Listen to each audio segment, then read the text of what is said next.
দর্শকবৃন্দ, আপনি কি জানেন জেনার সূচনা কখন ও কিভাবে হয়েছিল? পৃথিবীতে কোন নাফরমান ব্যক্তি সর্বপ্রথম জেনার গুনায় লিপ্ত হয়েছিল এবং জেনাকারীর শাস্তি কি? জানতে হলে ভিডিওটি শেষ পর্যন্ত দেখতে থাকুন। সুপ্রিয় দর্শক, মানব জাতির আদিপিতা হযরত আদম ও মা হাওয়া আলাইহিমা সালাতু ওয়াস সালাম জান্নাতে শয়তানের ধোঁকায় পড়ে নিষিদ্ধ ফল ভক্ষণ করায় আল্লাহ তাআলা তাদের উভয়কে জান্নাত থেকে দুনিয়ায় নামিয়ে দেন। অতঃপর আল্লাহ তাআলার আদেশেই বাবা আদম ও মা হাওয়া মানব জাতির বংশ বিস্তারের সন্তান জন্ম দিতে থাকেন। হযরত মা হাওয়া আলাইহিস সালাতু ওয়াস সালাম একসঙ্গে জোড়ায় জোড়ায় একটি পুত্র ও একটি কন্যা সন্তান যমজভাবে জন্ম দিতেন। এভাবে তিনি 40 জোড়া সন্তান জন্ম দিয়েছেন।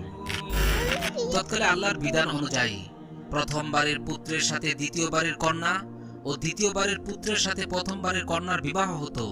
তখনকার শরীয়ত অনুযায়ী এইরূপ বিবাহ প্রয়োজন ছিল, কারণ তখন হযরত আদম ও মা হাওয়া ছাড়া